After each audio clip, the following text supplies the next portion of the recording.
সে কি কথা হলো? প্যান ইন্ডিয়া প্রজেক্ট দরদ আসতে না আসতেই কি ইন্ডিয়াতে রেকর্ড করতে শুরু করলো? এই ছবিটাকে নিয়েও মানুষের মধ্যে একটা উন্মাদনা আছে, এবং আমি এটা গ্যারেন্টি দিয়ে বলতে পারি, যারা তুফান দেখে ফেলবেন তারা কেউ দরদ মিস করবেন না। কেননা মেগাস্টার শাকিব খান তুফান সিনেমায় যা পারফরমেন্স দিয়েছেন শুনতে পাচ্ছি, তুফান দেখার পরে দরদ দেখার আগ্রহ অডিয়েন্সের মধ্যে আরো বাড়বে। আমি ইন্ডিয়ার অডিয়েন্সদের কথা বললাম, বাংলাদেশের অডিয়েন্সরা তো এমনিই দেখবেন, তারা হৃদয় দিয়ে মেগাস্টার শাকিব খানকে ভালোবাসেন। ইউটিউব ক্র্যাশ করে গেছে, দরদের টিজার এসেছে কলকাতার এসকে মুভিজের ইউটিউব চ্যানেল থেকে, ইউটিউব ক্র্যাশ করে গেছে বন্ধুরা। ভাবতে পারছো তোমরা? শুধু ইউটিউব ক্র্যাশ করে গেছে। আমি তোমাদেরকে একদম দেখাবো, যাতে কোনো রকমের কোনো সন্দেহ তোমাদের মধ্যেও না থাকি, একদম ক্লিয়ারভাবে দেখিয়ে দেওয়াটা অনেক বেটার। দেখো, দেখতে পাচ্ছ তো এখানে আমি এখন দরদের টিজারটা চালিয়েছি, তোমরা আশা করছি দেখতে পাচ্ছ। এখানে দেখো এসকে মুভিজের ইউটিউব চ্যানেল এটা। এবার আমরা দেখতে পাচ্ছি এখানে 5,881 জন ভিউজ, 5,881 জন ভিউজ, আর লাইকস পড়েছে 13,000। বুঝতে পারছো কিরকম ভাবে ইউটিউবটা ক্র্যাশ করেছে? মানে ভিউজটা নিতে পারছে না ইউটিউব, এটা ফিল করতে পারছো তোমরা? বন্ধুরা, এটা মেগাস্টার শাকিব খানের প্যান ইন্ডিয়ান প্রজেক্ট, প্রথম প্যান ইন্ডিয়ান প্রজেক্ট। এটা অবশ্যই প্রচণ্ড ভালোভাবে ওয়ার্ক করুক আমরা চাই, এবং ভারতবর্ষের বিভিন্ন বিভিন্ন ভাষাভাষী মানুষেরা প্রত্যেকটা ল্যাঙ্গুয়েজে দরদ দেখতে পাবেন।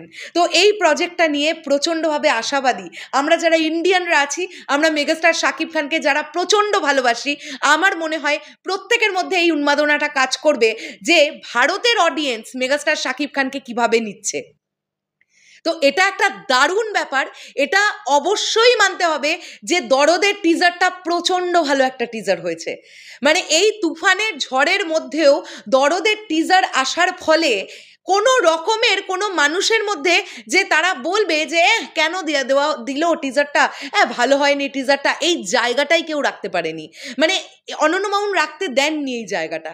তিনি এত ভালোভাবে টিজারটাকে মানে ট্রিটমেন্ট করেছেন, যারা কাট করেছেন, আমি তো জানি না এক্স্যাক্টলি টিজারটা কাট কে করেছেন, একটা এত ভালো একটা স্মার্ট কাট আমরা দেখতে পেয়েছি।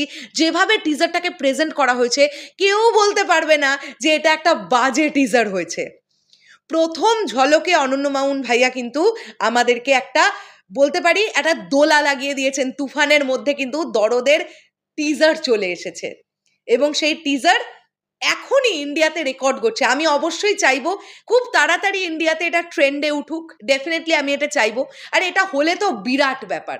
দেখো, এর আগে তুফান দিয়ে কিন্তু ইন্ডিয়ার ট্রেন্ড দেখেছে মেগাস্টার শাকিব খান, এরপরে দরদ দিয়ে কি ট্রেন্ডটা মানে দেখেন।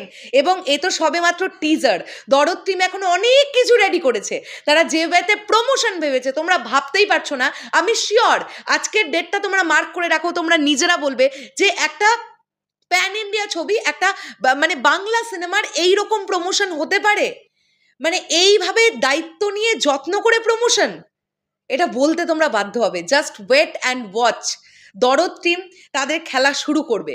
তুফানটা একটু হালকা হোক, আজ থেকে তো সবে তুফানের জার্নি শুরু করেছে তুফান, আর এটা শুধু জার্নি না, মানে টর্নেডোর গতিতে এগোচ্ছে, বুঝতেই পারছি আমরা। সো শেষ করলাম ভিডিওটা, তোমাদের কি বক্তব্য অবশ্যই কমেন্ট করে জানিও, আর দরদের টিজার তোমাদের কেমন লাগলো সেটা অবশ্যই কমেন্ট করো। অলরেডি আমার চ্যানেল থেকে রিয়াকশন ভিডিও আমি চলে এসেছি নিয়ে, তোমরা যদি কেউ না দেখে থাকো তো আগের ভিডিওটা চেক করতে পারো। টাটা।